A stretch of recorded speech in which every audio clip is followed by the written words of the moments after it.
Hello, everyone.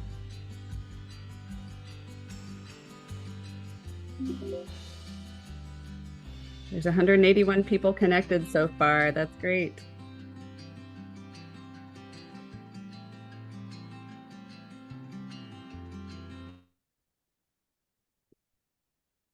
And it keeps going up. That's really wonderful. My name is Sarah Mundell, and I'm so glad to welcome you here today. We've got an exciting hour planned. I support the Laudato Si action platform from Indianapolis in the United States as a communications specialist. And I invite you to introduce yourselves in the chat with your name, your country, and in the spirit of this year's season of creation that just began, if briefly something that gives you hope for the future of the earth, our common home. I welcome you on behalf of a whole team that works for the Laudato Si Action platform and who've helped prepare this webinar and are working behind the scenes.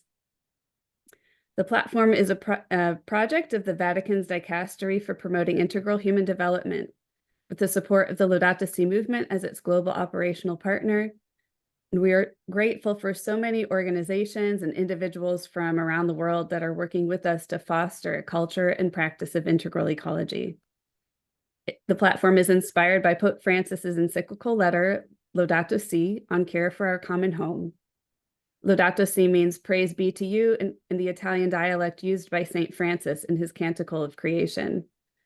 Participants of the platform undergo a journey of self-assessment and reflection about their lifestyles and practices, and with support of the platform, form concrete plans to go out and take actions that reflect a more holistic approach to today's ecological and social crises.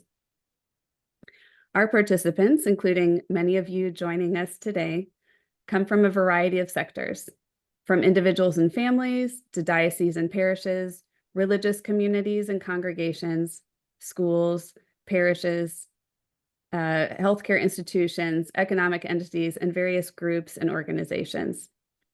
They work towards 7 Laudato Si goals, including responding to the cry of the earth and the cry of the poor, ecological education, ecological spirituality, ecological economics, the adoption of sustainable lifestyles, and community resilience. Our goal in today's webinar is to talk about steps to act with creation, and that it can give you some concrete tips that align with this year's season of creation titled Hope and Act with Creation. Our speakers today will share what inspired them to get involved in caring for the earth, how that links to our faith, and suggest some concrete ideas of how you may integrate this work into the life of your local church or organization. As always, these ideas can also be adopted into anyone's Laudato Si plans as they continue to evolve. So we'll have more on that soon. First, a few practical announcements. If you need translation, we are offering translations in Spanish, Italian, French, or Portuguese, and you can access them through the interpretations button at the bottom of your screen. Click the interpretations button and then choose your language. This webinar is being recorded and live streamed on YouTube. Only our designated speakers will be visible, and you will be able to watch the recording later on the Laudato Si Action Platform YouTube channel. And it will have the slides and the speaker information that will be available to you on that recording. Third, if you have any questions during the webinar, please do submit them by clicking on the Q&A button at any time. Just checking something. Any question that is put into the regular chat might get lost because of all of the chats going through. So use the Q&A button and we'll answer as many as we can. And then thank you also for helping us build this global community together today. We ask that we keep the chat participation on topic and anything said made in a spirit of respect and openness. If you'd like to look at our netiquette guidelines, which you agreed to in your registration, you can find them at the link in the chat. Finally, if you'd like to attend the September community meeting that will be immediately following this webinar, and if you haven't registered yet, you can still do so. Go to the link in the chat, and this community meeting will take place in a separate Zoom call. So make sure to complete that registration. We look forward to continuing our discussion there with whoever can come. And now a quick look at our upcoming agenda so you know what's coming up. In just a moment, we'll have a greeting and prayer from the Laudato Si Action Platform Director, John Mundell, and then we'll hear from our main speakers representing the St. Kateri Conservation Center, Fraternity for Animal Respect, Christians for Animals, and the Farm of Francesco. If we have time, we'll have a few questions and answers, so please do put those in the Q&A section throughout our program. And then finally, we'll have a few announcements before we sign off and prepare for this month's community meeting. So now I'll invite the Laudato Si Action Platform Director, John Mundell, to greet us and lead us in an opening prayer, which is a prayer that for everyone who's participating in the season of creation. Good day, everyone. And I want to wish everyone here a wonderful season of creation. In light of Pope Francis's message of hope for this season, let us gather in prayer with hearts open to the promise of renewal and transformation. As we face the challenges we have of this time, we seek the light of hope to guide us in our efforts to heal and protect our planet. May this prayer strengthen our resolve to act with courage and compassion, inspiring us to envision and work towards a future where all creation thrives in harmony. So, let us all pray. Triune God, creator of all, we praise you for your goodness, visible in all the diversity that you have created, making us a cosmic family living in a common home. Through the earth you created, we experience love and nourishment, home and protection. We confess that we do not relate to the earth as a mothering gift from you, our Creator. Our selfishness, greed, neglect, and abuse have caused the climate crisis, loss of biodiversity, human suffering, as well as the suffering of all of our fellow creatures. We confess that we have failed to listen to the groans of the earth, the groans of all creatures, and the groans of the spirit of hope and justice that lives within us. May your Creator Spirit help us in our weakness, so that we may know the redeeming power of Christ and the hope found in him. May the groans of the Spirit birth in us a willingness to serve you faithfully, so that we may hear and heal creation, to hope and act together with her, so that the first fruits of hope may blossom. Loving and Creator God, we pray that you will make us sensitive to these groans and enable us to have the same compassion as that of Jesus, the redeeming Lord. Grant us a fresh vision of our relationship with earth and with one another as creatures that are made in your image. In the name of the one who came to proclaim the good news to all of creation, Jesus Christ. Amen.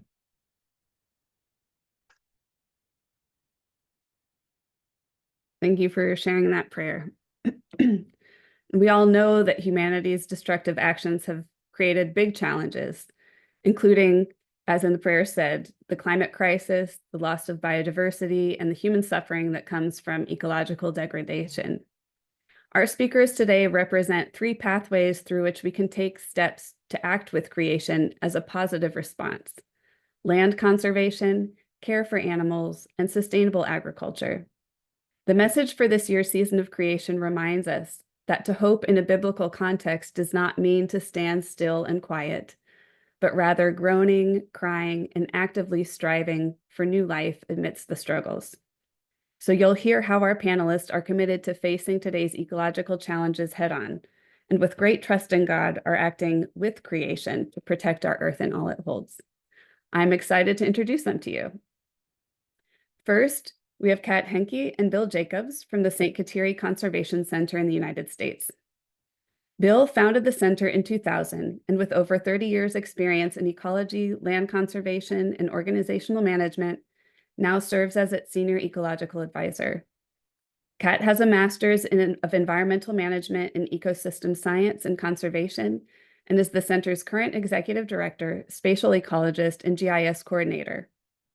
The St. Kateri Conservation Center is a U.S. Catholic conservation organization and land trust that provides guidance, land conservation planning and protection strategies, and education and integral ecology within a Catholic framework.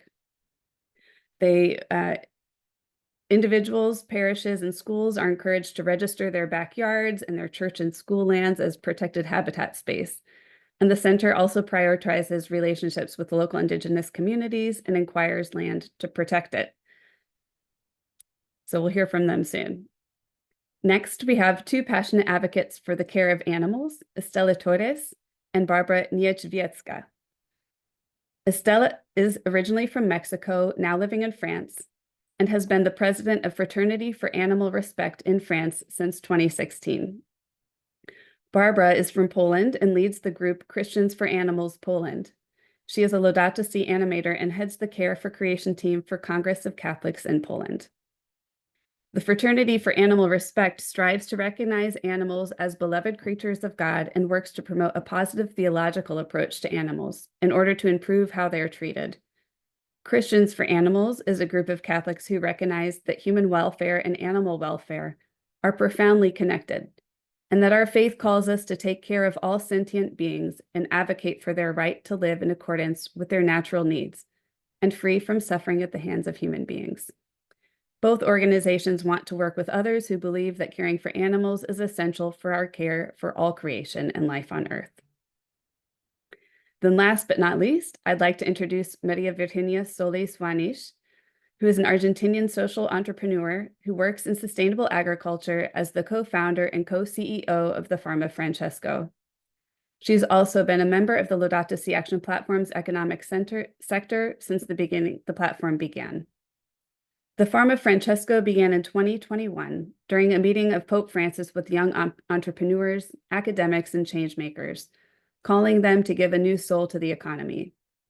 The founding group's goal was to co-create a just agri-food system from the ground up, with farmers at the center. This is achieved through two pillars: training farmers, with a focus on regenerative agriculture, economics, and spirituality, and bringing farmers' voices into global processes such as the UN Convention on Climate Change. So to begin, I'm very curious, and I think our listeners are too, to hear how each of you got inspired to get involved in the work that you do for creation care and environmental stewardship. Was there a moment or an event that got you going? And then secondly, can you share with us that link between Catholic teachings and your area of expertise, whether that's land conservation, care for animals, or sustainable agriculture? So we'll start with St. Kateri Conservation Center, and then you can go right away to Christians for Animals and Fraternity for Animal Respect, and then the Farm of Francesco. So Bill, please get us going. Thank you, Sarah. Hello, everybody. I was blessed as a child to have parents and grandparents who introduced me to nature through outdoor activities like camping and gardening. We had woods around my house where I spent hours making trails and building forts. My parents took us to Mass every Sunday and took us to catechism classes every week. So I was immersed in nature and faith from an early age.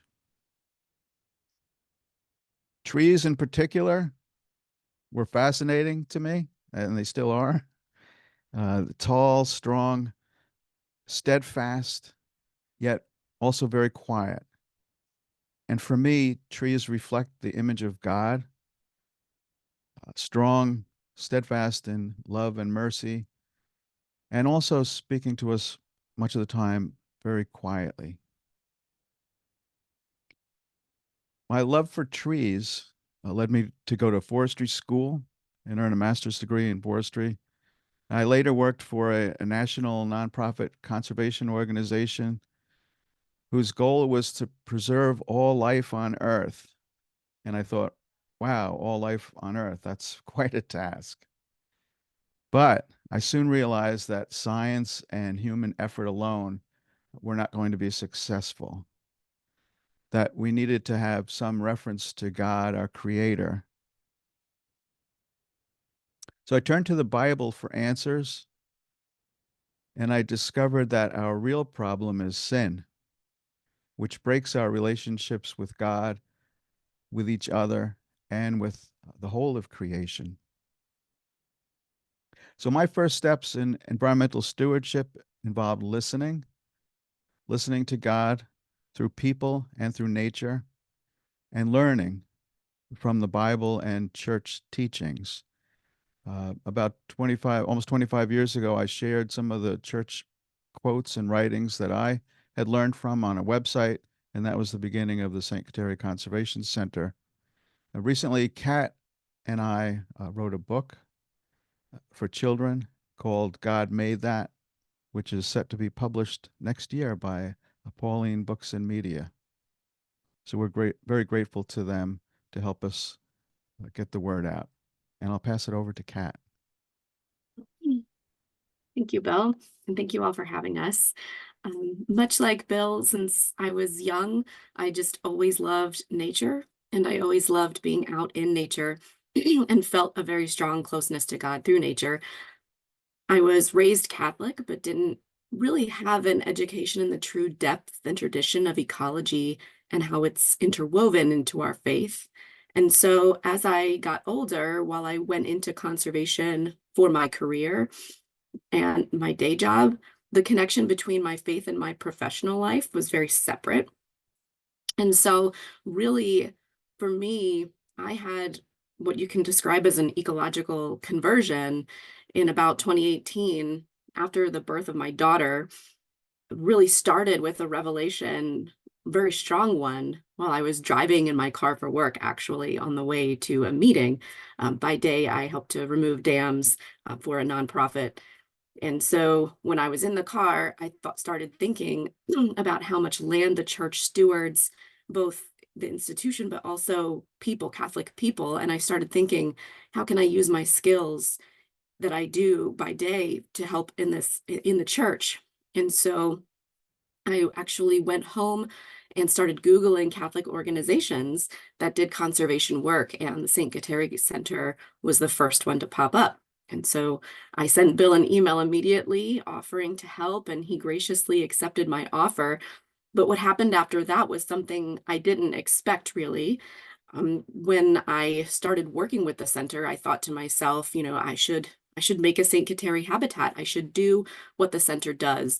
And so I started converting my backyard into a habitat and getting rid of some of the lawn I have. And really that experience helped me to see the beauty of our faith and conservation together, and noticing the integral relationships between creatures, and really building my faith around that. And so I think if I work in conservation and I didn't realize that, how much more can we help others to realize that as well? Thanks, Kat. So part 2 for us is the link of faith and conservation. What is the link?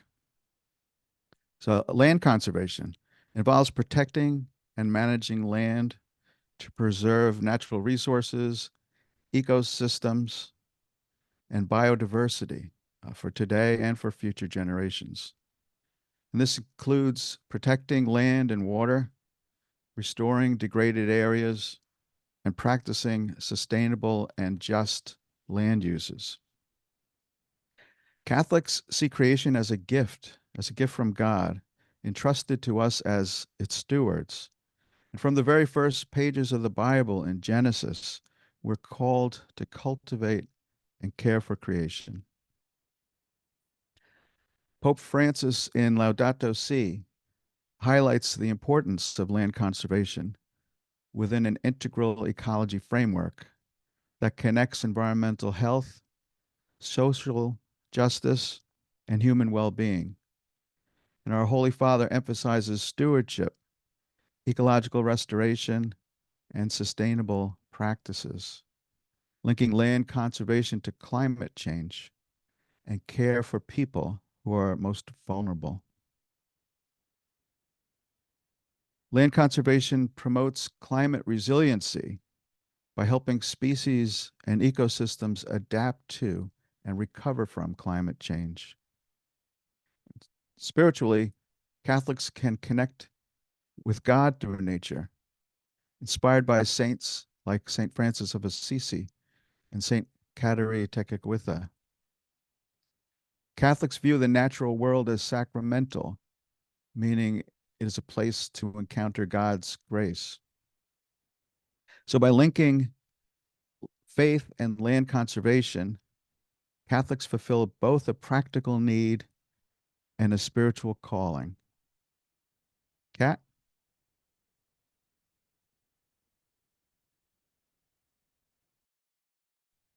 Oh, thanks again. I think just to add to that, in addition, truly digging into how interwoven our faith is with nature is really important. In particular, scripture completely immersed in the symbolism using nature. Half of the Psalms have a connection with nature symbolism. Almost every parable Jesus tells incorporates symbols of nature into his experiences in the world around him.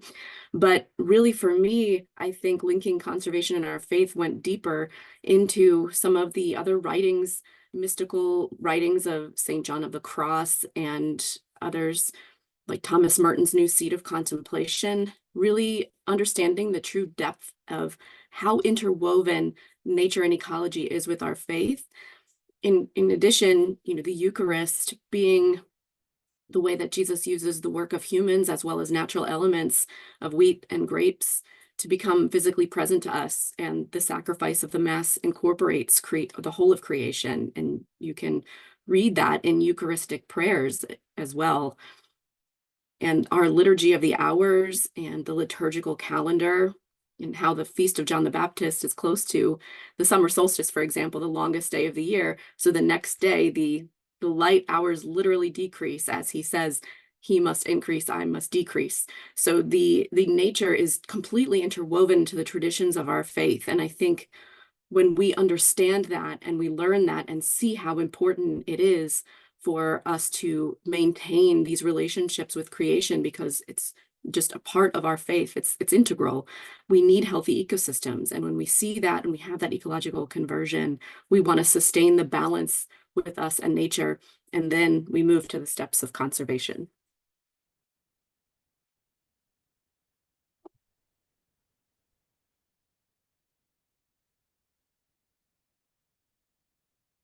Thank you so much. We'll pass it on to Stella and Barbara now.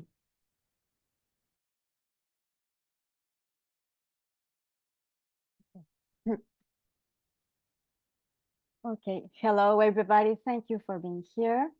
My reasons to get involved for animals and my faith.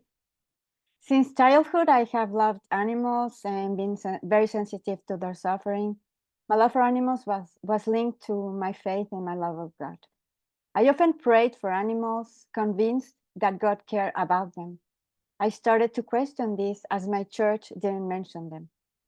How could God's infinite love be reserved only for humans and not extend compassion to animals? These questions led me to take action, and I co-founded the Fraternity for Animal Respect. We organize conferences in partnership with the Jesuit faculty of Paris. We published a book about animals in the church. We pray for animals and for the conversion of human hearts. One of the key subjects, I felt the urgency to take action when I learned about the cruel treatment of animals in factory farms. I was shocked to discover that 80 billion land animals and up to 2.8 trillion fish are killed annually for human consumption. I was also shocked by how industrial fishing is destroying ocean life. From birth to death, farmed animals endure intense suffering. It is unimaginable. Genetically selected to produce more, cows, chickens, and pigs are mutilated, locked in cages without light or room to move before being killed. It is contrary to human dignity to cause animals to suffer or die needlessly, says Pope Francis. I also realized the significant role of animal agriculture in our environmental crisis. While fossil fuels dominate climate discussions, the impact of industrial farming is often overlooked. I felt the need to address also this issue. I also wanted to question the belief of some people that helping animals meant to take something away from humans. If everything is connected, caring for animals doesn't mean being against humans or having to choose. Why not care for both? So I would also, my hope would be to include farmed animals and fish in our ecological responsibility. Because Laudato Si calls for care of our common home. But sometimes this can lead to confusion about the place of animals within the cry of the earth, because animals share the earth with us. They're not the furniture or the decoration of the house. They live in the house with us. So last, for me, factory farms perfectly illustrate how everything is connected. Not only animals suffer, but also the most vulnerable humans and the earth itself. If everything is connected, my call to action is to also respond to the cry of animals. Bye-bye. My interest in ecology began when I discovered how the money-driven economy and our lifestyle harms the poor and animals. The latter are completely at our mercy. I feel a deep bond with them, and some I know very closely from my childhood. I watched documentaries about species extinction, industrial farming, and fishing, their damaging impacts. Then came the astonishment.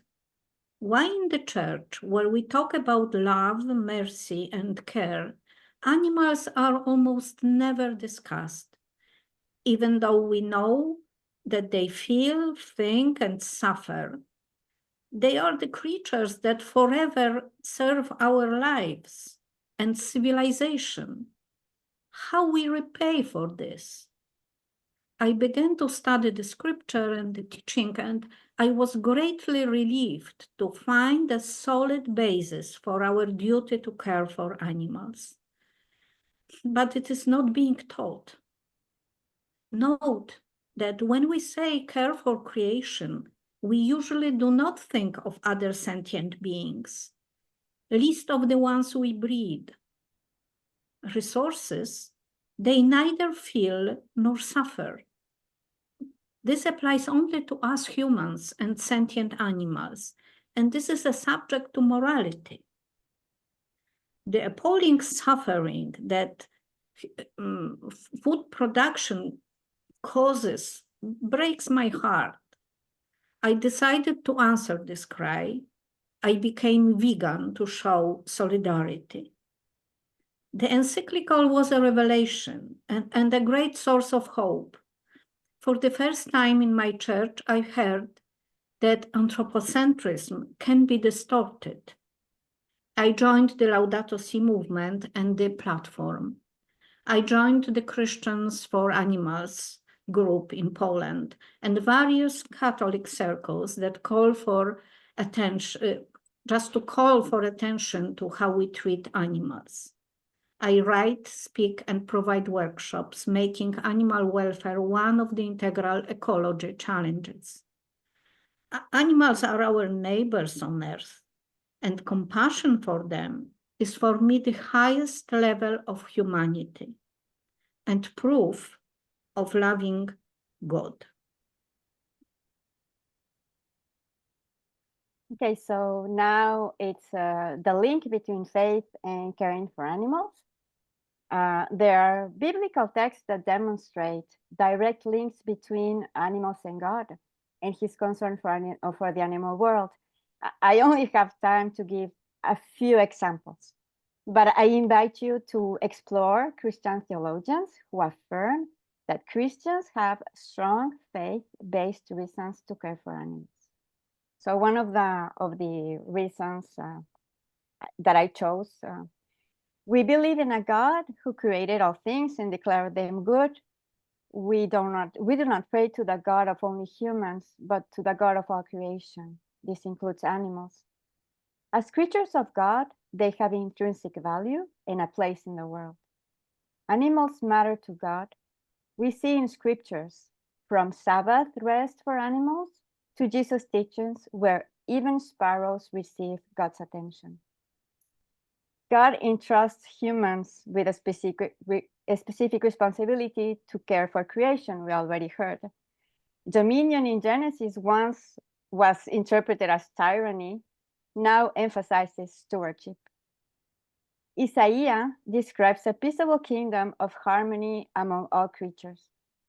John says God is love, and all he does is out of love. Made in God's image, we are called to align our love with God's love and care for those he cares for. Bishop Desmond Tutu says, God, in whose image we are made, is holy, loving, and just. We do not honor God by mistreating other sentient creatures. An example of God's love is the lives of saints.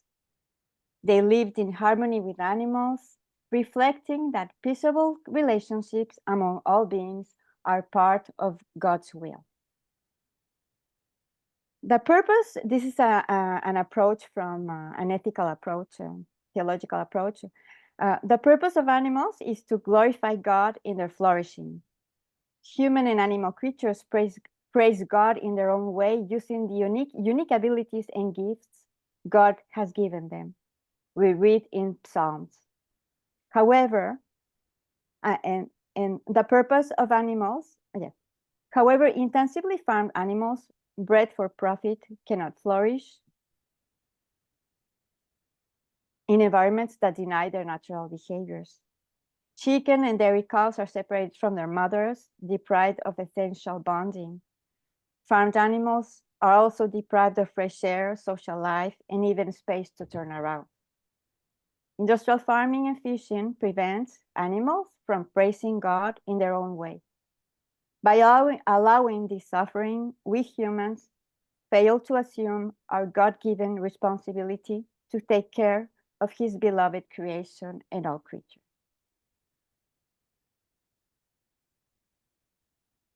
What do animals have to do with ecology? The 2023 report of the Intergovernmental Panel on Climate Change states that industrial agriculture accounts for at least 1/3 of all man-caused emissions. Intensive animal production is responsible for deforestation and a main driver of biodiversity loss. Since 1970, populations of wild animals have dropped by 70%. Marine life is dying. Animal food production is extremely water intensive and protein-wise is inefficient. We grow plants to feed animals and we got only 17 grams of animal protein for every 100 grams of plant proteins. Animal food production, mainly for wealthy countries, harms the poor. Traditional farms cannot compete, and coastal communities that depend on fishing face poverty. Worst of all, regular meals are inaccessible for 3 billion people. 800 million are hungry, while in other places, 1/3 of food is wasted. At the same time, in some societies, the overconsumption of animal products leads to cardiovascular problems, cancers, and obesity. Farms are the source of epidemics. Antibiotics used there result in antibiotic resistance. Those who work there and in slaughterhouses, people who often have no choice, suffer mental problems. Estela already talked about the suffering of animals. In well-off countries, we need to reduce consumption of animal products. Scientists call for urgent change in how we produce and consume food. It is the most immediate and feasible opportunity to hinder climate change, feed more people, and stop cruelty. Thank you. Thank you both, and we'll pass it on to Maria Virginia. Thank you, Sarah, and everyone for this opportunity to share the story of the farm of Francesco. So the story of our ecological conversion started in 2019 when Pope Francis called young entrepreneurs and academics to come together and create an economy with a new life. That was the economy of Francesco. And specifically, we did it in a working group that was called Agriculture and Justice.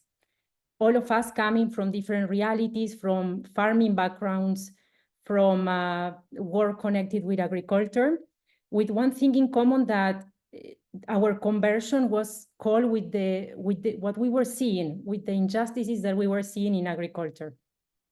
For example, one of our friends farming in Germany, he was really shocked when he saw a documentary saying that in shops in Africa, products that are produced in the communities in Africa have a higher prices than those products imported from Europe, coming with subsidies and having a low price. This also was confirmed by our friend Rita, who is from Nigeria, that was sharing her experience, and which really motivated us to start working with the farm of Francesco in Nigeria specifically. All of us coming from different countries, we were also seeing the injustices of how climate change is affecting the way we are farming and how farmers are affected in the different communities.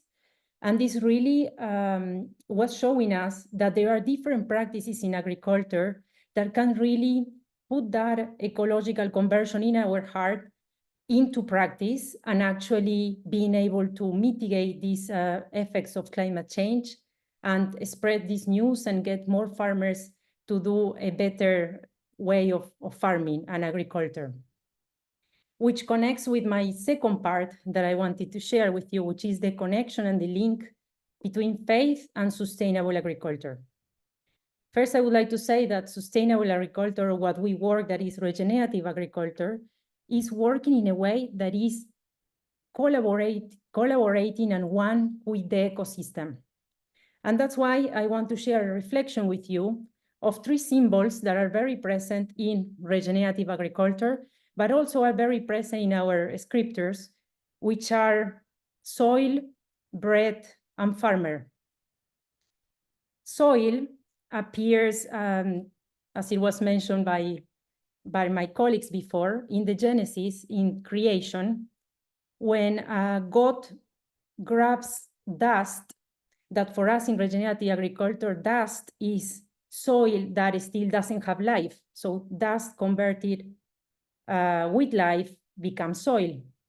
But in the scriptures, God grabs dust and says, "For dust you are, and to dust you shall return." And he gives a breath of life, and then the man is created. So soil. Bread, which is a symbol that appears many times in our scriptures. Bread is the fruit from farming. There is not still like very magical ways of creating bread than for creating a good bread, you need to do a good farming. And bread in the scriptures is a symbol of fellowship, but it's a symbol of sustenance, and it means the creation of food. And lastly, for a good bread, there is a hand behind, there is a farmer, a face behind. And farmer actually is present in our gospel many times. Jesus used the symbol of the farmers to describe what is a good man. And in all the stories, he describes what is a good farmer, what is a good man. And in all of them, it talks about a lot of things that we believe and we practice with regenerative and sustainable agriculture. Jesus describes the farmer, the good man, as compares as the kingdom of heaven. For example, saying it can be compared to a farmer who planted good seed in his field. And then this specific gospel talks about how the farmer consistently every day was checking on the farm to see the fruits of the farm. It also talks in plenty of other gospels that you may know better than me. But what I wanted to share is that it doesn't talk about any kind of farmer. It talks about a lot of good practices of the farmer, about the practice of waiting, about the practice of paying details to the small things. So when we talk about the connection between faith and agriculture, for us is very deeply connected. Like farming is also a way of praising God and living our faith. So lastly, I wanted to share Laudato Si, which our dear Pope, Papa Francisco, in his 5th chapter, where he shares a lot of recommendations and actions on what we should do or what we are invited to do, he says that for this we should start working together in different countries, in different places. This is what he says in Laudato Si 164. And one of the actions that he says is, for example, doing a sustained and diversified agriculture. So this is what I wanted to share with you, and I go back to Sarah. Thank you.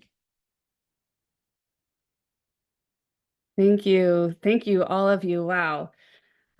Just your stories are so inspiring, and it's just so beautiful. It's really a meditation to hear you talk about this link between our faith and these different expressions of how we can be better stewards of the earth through land conservation and care for animals and sustainable regenerative agriculture.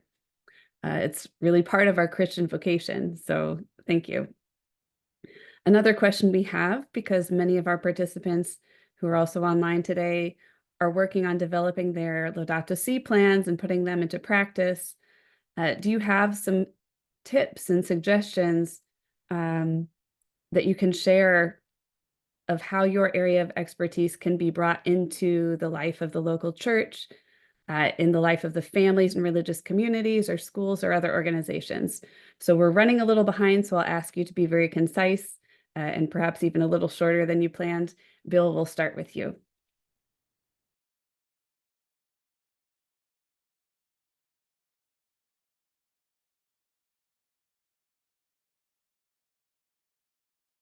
Thank you, Sarah. Well, I have some suggestions, including the action plan. So if I can, maybe I'll do some of those, if that's okay. Great. Conservationists often deal with science and technology, and they find the solutions to all the problems with biodiversity and climate change in science. But as I said earlier, science alone is not going to solve the problems, because as Catholics, we know the fundamental problem is one of sin and our broken relationships with God, with each other, and the whole of creation. So we like to start with the basics of the Catholic faith and then move up from there. So some of my, I have several suggestions. The first one is love God, love your neighbor. And the church reminds us that respect for life and the dignity of the human person extends also to the rest of creation, which is joined to work with us in praising God. Next, participate in the church. Participate in the church's liturgy and sacraments. At Mass, for example, we celebrate the Eucharist using bread and wine from the fruits of the earth. Now, this sacrament of our salvation is also a sacrifice of praise and thanksgiving for the work of creation.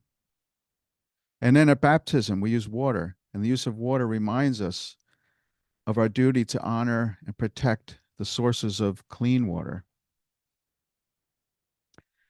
Prayer is important. Pray for people who are poor, marginalized, sick, outcast, vulnerable. And seek the intercession of saints such as Saint Kateri, St. Francis, and St. Isidore the Farmer for guidance in caring for creation. Plant something. Plant a wildflower, plant a tree, plant a garden. Start small. Just planting one wildflower can make a difference in a person's life, especially a child's life. And that change in one person can contribute significantly to environmental conservation. And lastly, create and restore habitats for people and wildlife. And you can do this at home or at your parish church, again, by planting native wildflowers to support pollinators and other wildlife. As Kat mentioned earlier, we call these St. Kateri habitats. And we have many examples on our website. You can see how people are creating St. Kateri habitats all around the world. And also consider larger projects to protect and restore 30% of the undeveloped land that a parish, diocese, or religious order may have. And we call these larger projects parish arcs. The Catholic Church, as you know, is one of the largest private landowners on earth. And together, we can make a significant difference in caring for creation through St. Kateri habitats, parish arcs, and similar efforts to protect land and water. Great. Thank you, Bill. I'll pass it over to Kat. Thank you. And so I think just to piggyback off of that and the part about bringing in the Catholic faith, infusing some of those resources and writings and the interwoven nature of our faith and creation into our parishes and into our Catholic communities is really important. Bring back the liturgical calendar and the connection between the agrarian lifestyle and the nature symbolism, and bring that into our community so that it will spark an ecological conversion among everyone, so everyone can see how interwoven and important it is to care for creation with our faith. And our website, we have our Catholic Ecology Library, which I think is a good place to start to find those resources and bring that to your community. And once people have this ecological conversion, I think people will then be able to see the need and want to make changes that are more scientifically sound, such as what Bill mentioned, planting native plants and reducing our lawns. I think bringing nature back to where it was when the indigenous peoples around us, before they were forced to move elsewhere, were living in harmony with creation. So understanding who in the United States, especially, who lived here before and how they interacted with the land, where are they now, and how can we bring back many of these wildlife management practices on our properties, and just integrating ecology and conservation into school curricula and outreach materials within Catholic schools and within prayer, care for creation ministries, bringing back the native plant gardens on our Mary gardens that now have native plant designs. We have that on our website too. We are also a land trust. So thinking about large-scale property, can we preserve large-scale property and have these refuges for people and wildlife? And our Parish Arcs program, as Bill mentioned, is really understanding how to build this holistic ecological conversion and caring for creation within the church. And these things cannot happen in a silo. So really thinking about it integrated. Great. Thank you, Kat. And we'll move, Stella and Barbara, do you have any quick points you'd like to share? Yes. Our suggestions, for a more complete answer, we recommend reviewing a document titled The Christian Ethics of Farmed Animal Welfare. It is a policy framework with suggestions for churches and Christian organizations. I will share the link if that interests you. Okay, so I'll go quickly. One of our suggestions, we believe it's necessary to update our teachings and understandings of animals. Research reveals that the outdated view of animals as unintelligent beings and guided only by instinct is no longer valid. Treating animals as mere resources for humans can no longer be ethically justified. Get informed, become aware of living conditions of farmed animals and fish, and recognize the impact industrial farming and fishing have on the environment, climate, and social injustice. Some will be convinced that animal suffering and death are unjustifiable when adequate human nutrition can be obtained from plant sources. Others may decide to reduce the consumption of animal products. Every step counts depending on your possibilities and your situation. Reducing consumption will improve animal welfare, which is unattainable at current production levels. It will also recover land, protect habitats, improve food and water security. It will also lower greenhouse emissions and lessen environmental problems that disproportionately affect poor communities. Barbara mentioned world hunger. I invite you to look at A Well-Fed World, a global hunger relief and a climate advocacy organization. They argue that a global shift towards plant-based foods uses crops and natural resources more efficiently to nourish people and cool the climate. Another suggestion is source products from farms that offer farmed animals the opportunity to flourish, prioritizing animal welfare over productivity. To flourish means fulfilling their natural needs, performing maternal care, living in social groups, running, playing, sunbathing, extending their wings, living longer lives, and dying without pain or fear. Caring for animals and reforming food systems is an ethical imperative for supporting disadvantaged communities, protecting ecosystems, and reducing health risks. Thank you for you, Barbara. Let me give a few more examples, concrete examples. What can we do? Of course, remembering that everything has to be adjusted to the capabilities of every person and every community.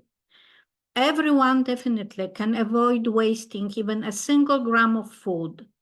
We can organize food sharing points, cooking classes. Some can start community gardens or local farmers market. We can request ethical products in stores and public catering. Our demand and choices will change the industry. If you decide what food is being served at religious events, in your parishes, in canteens, or in hospitals, always give a choice of plant-based meals. Make this a part of your local environmental policy. Priests can highlight the connection between faith, ecology, and the treatment of animals in their preaching. Teachers of religion or in seminars can do the same. If we work directly with animals, let's respect their dignity as God's ideal creatures. Do not take children to the circuses with animals or to dolphin shows. Oppose hunting and fishing for pleasure, bullfighting, or using animals in any entertainment. If possible, engage in policy debates concerning agriculture, farms, and animal welfare. The change happens there, the systemic change. We Christians make up more than 1/3 of humanity. We finance, produce, and consume. We can be the game changers. And let us remember that each animal product is the only individual valuable life. God cares for it, and we should be like him, good and merciful, and like Jesus, compassionate stewards of creation. Let us pray for this, please. Wow, so many great ideas. Maria Virginia, any last final thoughts from you? Yes, thank you, Sarah. So I would like to share recommendations based on two things. The first one's reconnected with our experience with the Farm of Francesco, and the other one is how we dream or how we see the future of these collaborations. Regarding the experience, through our path, we were blessed to meet a lot of ecological conversions. And one story that I want to share very briefly is that when I was in Mount St. Mary University, I met a professor who was a theologian that by teaching theology, he realized that to understand better, he had to become a farmer himself. So he started a farm with his family, and he realized that what he was actually knowing in the concepts of theology could be applied to a farm and farm better. And what he was doing in the farm could help him understand better the theology. So then he created a course in the university that exists today that is called Regenerative Agriculture and Theology. So he is able to integrate and live these two things in the university. So if you're a university, this is a suggestion that I would like to share with you. The other one is also very briefly, with Farmo Francesco, we were able to win an award from the Diocese of Assisi in Italy that allow us to do a project in Nigeria, doing farmer trainings. And when we did the farmer trainings, the first thing that we did was connecting, of course, for us, with the local dioceses and with the local priests. And actually, we found out that the local priests had experience with farmers and the community, and we ended up doing the farmer training and designing the project together. And actually, it was Father Ansel and his team, the ones that were implementing on the ground. So actually, the connection and the integration, it is part, we believe, is very tight and connected with the work. So we encourage you to always, by design, try to engage the church as your partner, as someone that is part of your team. And lastly, the way we see it and the way we dream it is that organizations like Farmo Francesco or others can collaborate together with the dioceses and local church and be able to be partners and create projects where we know that the local church is blessed to have in their hands sometimes many different plots of land. And what we suggest and what we dream is that organizations like us can partner with the church to actually transition these farms into a way that is farming in a sustainable way, and that can be benefited to the dioceses, to the community, and also to bring life to the soil. So these are our suggestions. And feel free to get in touch with us. We are sharing the links in the chat. Wow. I feel like I want to go back when I watch the recording afterwards and make a list, because these were so many great concrete ideas. And I hope also just some of the comments in the chat, someone said, this topic is a whole new angle for me. It's well documented. Thank you for this new insight. And I think many of us could repeat that. So just a big thank you to our speakers. For those joining the community meeting afterwards, we'll have a chance to continue that discussion. If you had questions, we don't have time now, but maybe bring those into your small groups in the community meeting. Thank you to everyone who's here today. A big thank you to our behind the scenes support team of our translators and our technical team. If you'd like to receive news from the Laudato Si Action Platform or sign up, visit us at www.laudatosiactionplatform.org. If you're already signed up, don't forget, you can upload a new version of your plan for every calendar year. And uploading your plan helps encourage everyone along this journey, as we're able to share the plans and then kind of helps us to commit to them. If you have any success stories, please share them at info@laudatosiactionplatform.org or on social media and tag us. And then again, if you'd like to join our community meeting, you can do so by going to that link in the chat. It's going to be in English only, and it's open to everyone. It's a time to share positive stories and ask your questions, and there's still time to register. We will be starting the community meeting 5 minutes after this webinar ends, so that everyone has time for a little break to get a glass of water and move around a little bit. Just finally, this year's season of creation began on September 1st with the theme Hope and Act with Creation, and this goes until October 4th. So don't miss the chance to invite your networks to join all of our Laudato Si Action Platform participants, over 9,500 of them, and many more in other organizations and in the church around the world. Find more at seasonofcreation.org. Finally, our next appointment will be in 2 months this time, on November 14th for our annual celebration. So save the date for November 14th and we'll hear all the great things that have been happening throughout the world at that time. Look in your inbox for more information and see you on November 14th. Thanks again to everyone. For those joining us in the community meeting, we'll see you in about 5 minutes. And have a great day for the rest of you, morning, afternoon, or evening, depending where you are in the world. Thank you for joining us.